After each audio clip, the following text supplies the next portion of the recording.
I'm male 32, met my wife 3 years ago. We got married 9 months ago. We have a baby boy that she got pregnant with while we were engaged. My wife used to be an escort. No judgment. She did what she had to do to survive. My parents were always being skeptical about her, and they often asked if I wanted to settle down with her. When she got pregnant, they went nuts and demanded a DNA test. Then they refused to attend the wedding till the DNA test was done, which caused a huge problem. They ended up missing the wedding, obviously. The test was done because my wife wanted to prove a point, and eventually my parents made amends, and we reconciled. They started visiting and noticed the photo of the DNA test that I hung in the living room yesterday. They asked about it, and I told them that it served as a reminder of why they didn't attend my wedding. They were stunned and livid, and then I mentioned that I'd tell any guest the same thing I told them. Mom and Dad were mad and repeatedly asked me to take it down, saying I was being too harsh on them, refusing to let go of the past, and embarrassing them to the other family members.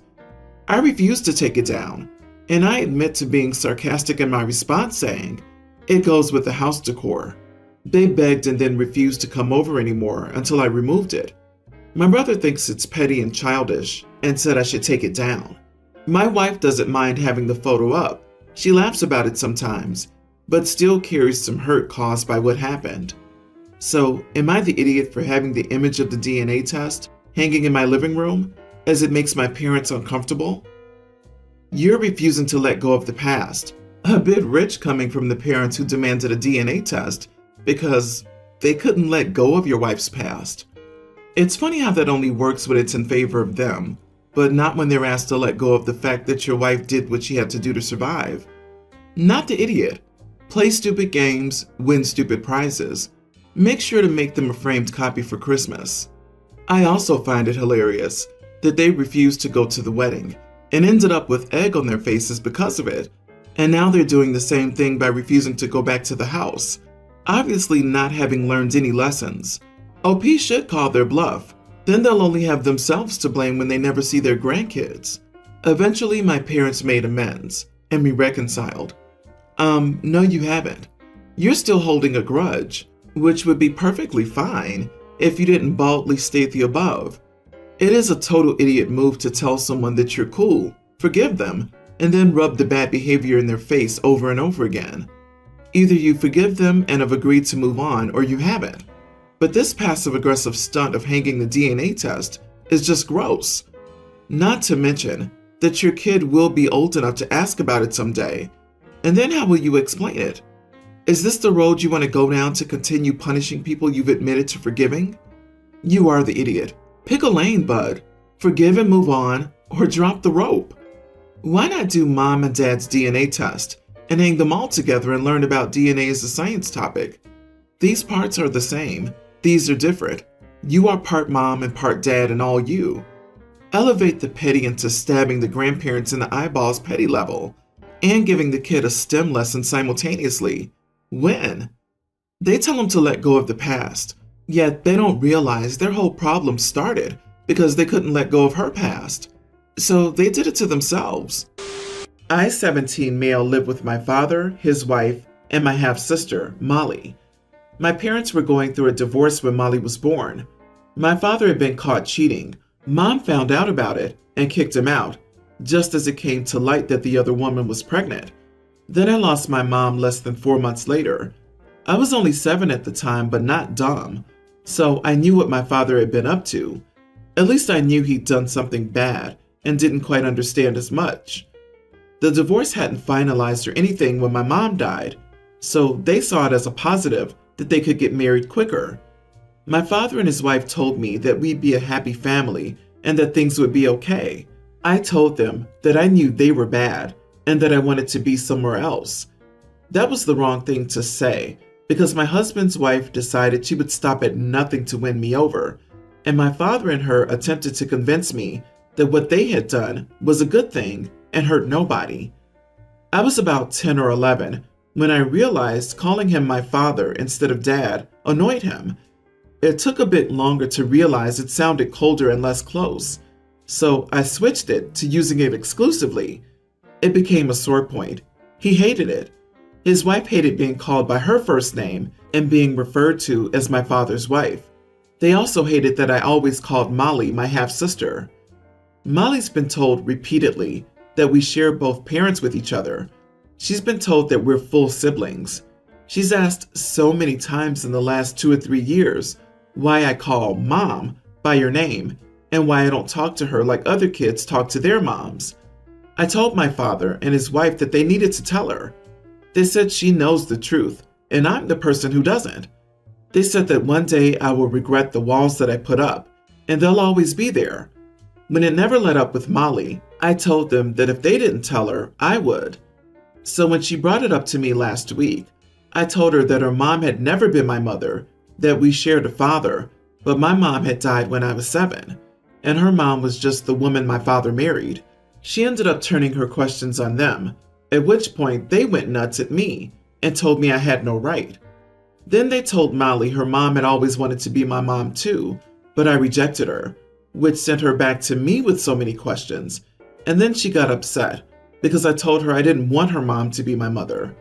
She got put in the middle, and part of the reason it got so bad is because I told her the truth. I already know what her parents think. Am I the idiot though? Not the idiot. Love can't be forced, and they shouldn't have tried. They also lied to their daughter and put you in an awful position. It looks like they never respected your feelings or opinions. They're lucky you're as nice as you are, OP. If they keep pushing, tell your little sister exactly how they got together, including her mother sleeping with your father while he was still married to your mother. If they don't stop pushing, scorch the earth. Can you move in with your grandparents? Also, was your mom's will executed properly? Ideally, she'd have left everything to you. If not, since the divorce was in the process, there would probably be legal grounds for you to be the sole inheritor. Bringing this up, as it sounds like you may go no contact after your 18th B-Day and may need means to support yourself. You don't have to lie for the sake of your father and stepmother. They knew how bad they looked and deliberately lied to their daughter. They're very much a matching pair of idiots. They caused, quite literally, this entire situation and compounded it by demanding that you lie to cover for them, meaning Molly wouldn't have a single person in her family she could trust if you did that. You're 100% in the right, and the adults you live with, wow, just be there for Molly and keep in touch with her once you're gone and away. I can never believe that so many people think their secret will never come out. Not only are they idiots, but they're so dumb. My female 25, brother Mike 29, started dating Grace 30 in high school, and their relationship has been on and off. They will officially date for a few months, break up, get back together, and so on for the past 10 years. Even while broken up, they'll still do everything together, like come to family events, Christmas, go on vacations, etc. However, they both date other people during their breakups. Their relationship is the textbook definition of it's complicated. Grace and I are extremely close, as I've known her for so long, and she feels like a sister to me. My fiance, 28, and I are getting married in July 2023. Grace and Mike broke up again 3 months ago. Mike has been dating a new girl, Sarah, 28, for 2 months. I really want Grace to be a bridesmaid in my wedding, since she's one of my closest friends, and my bridal party would feel incomplete without her. I talked to Grace and Mike about it individually, and they're both really excited about her being a bridesmaid. Mike told me he'll bring Sarah as his +1, if they're still together by then. His own words. Everybody's cool with this arrangement except for Sarah. I've never met Sarah because we just haven't been introduced yet, but I had nothing against her until this. She found me on Facebook and sent me a message. She was furious. She said that having Grace as a bridesmaid would be in poor taste, and it would send the wrong message since Sarah herself is reduced to nothing but Mike's +1. She said it seems like Grace is more part of the family than she is. I pointed out that Grace is my close friend, and Sarah had just started dating Mike. She said since Grace is an ex, then that friendship needs to die. I told her that she had no right to dictate my friendships or wedding choices, since I'd never even spoken to her before this convo, and that being jealous and controlling wasn't a cute look. I told her she'd be lucky to even be a +1 at all, because there's a good chance Mike will dump her before the wedding rolls around.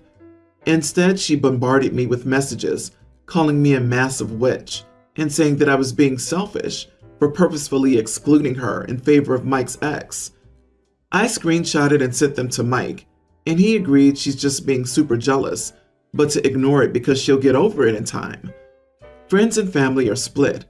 Some agreed that it was a super controlling move on Sarah's part, but others think she has the right to be wary of the situation and that I didn't need to be rude. My fiance agrees that she's super controlling and suggested rescinding her invitation, but ultimately, I care about having my brother there, so he can bring whoever he wants. Plus, I doubt they'll still be together by then. So, am I the idiot for having Grace as a bridesmaid and going off on Sarah like that? She said it seems like Grace is more a part of the family than she is. Yeah, because she is. You are not the idiot. Despite not being together with your brother anymore, she has been, plus she is a close friend of yours. Sarah can't demand you to erase or trump your friendship because she's insecure. How on earth can you possibly consider someone you've been friends with for over a decade more important than me? I started dating your brother 2 months ago, and you and I haven't even met yet. How the heck is she more important than me? By the way, side note, do you like this white dress I picked out to wear to your wedding? Holy crap, is this chick bossy? Based on her brother's comments and the fact that she hasn't even met the couple, it's more like she's been promoted to +1. Sarah needs to end the relationship now because she's looking for long-term and Mike is only looking for short-term. Grace isn't an ex, really. They're still partners after 10 years of at the very least friendship. So, of course, as your friend too, she'll be in the wedding. I, female 23, am renting a 2-bedroom apartment with another girl, Gia, 21 female. Gia has a boyfriend, Mike, 25 male, and he comes over occasionally.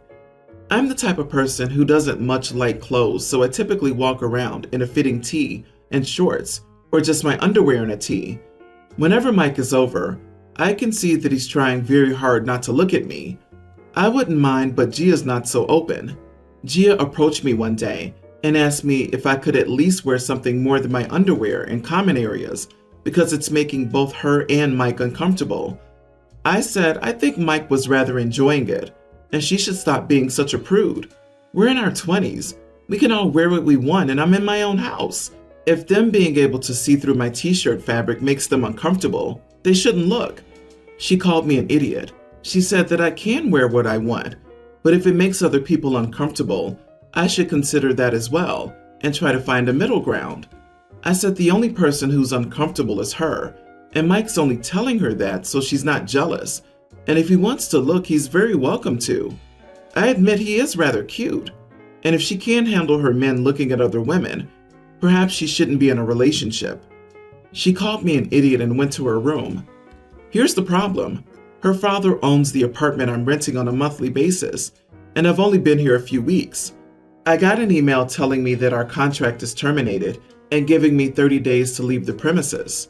I am furious. She went to snitch to Daddy and now I don't have a place to stay because she's a jealous prude. I was venting to my friends and checking if I could move in with any of them, and they're split on the matter. Some say I was the idiot for purposefully wearing very little clothes to try and steal him from her. Guilty as charged. But some agree with me, saying that if he was faithful, he wouldn't cheat, even if I walked around naked. So my friends and I can't agree on who's the idiot, Gia or me. So, a neutral opinion. Am I the idiot for purposefully wearing very little clothes around my housemate and her boyfriend? Sorry, I love karma. Obviously, you are the idiot. Welcome to the consequences of your own actions. You messed around and found out. What a pick-me girl. Grow up. I'm surprised you have friends. You're only doing it for attention. For real, no wonder none of her other friends are offering her a place to stay. This is hilarious though. No one in their right minds will want to live with you, OP. You admit you did it on purpose, not just because you feel uncomfortable wearing clothes in your own home or whatever. You tried to flirt with, steal her boyfriend, and she didn't like it. Play stupid games, win stupid prizes.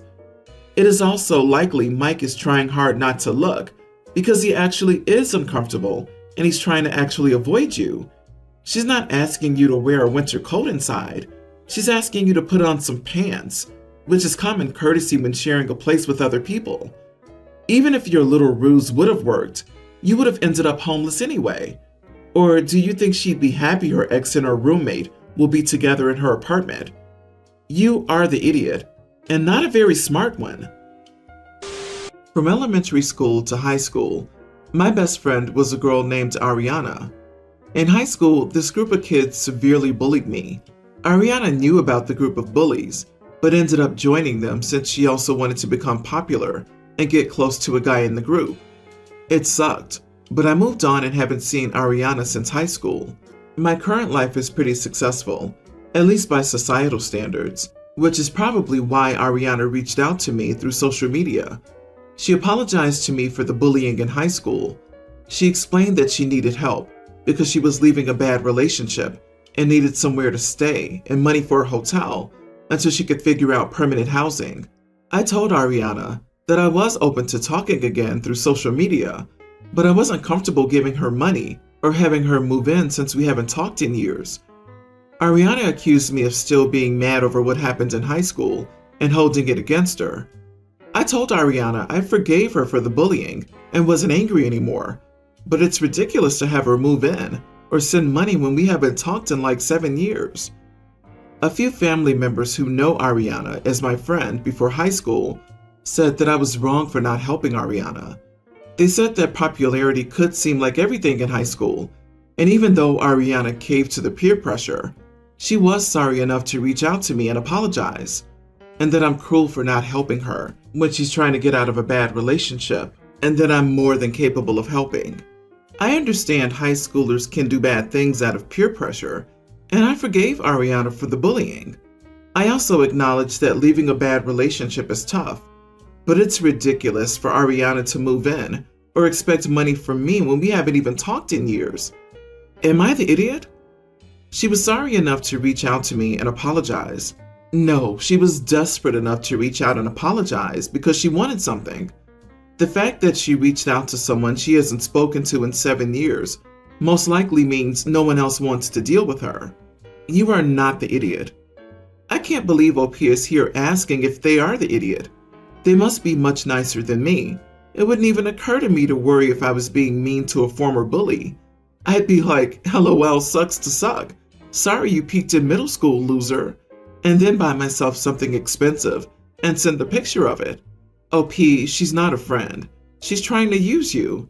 She surfed every couch and burned every last bridge. She's a stranger to you at this point. Why would you move a stranger into your home or hand them hundreds or thousands of dollars? The people telling you you're an idiot are free to move her into their home and give her their money. You can even DM her their phone numbers to help facilitate that.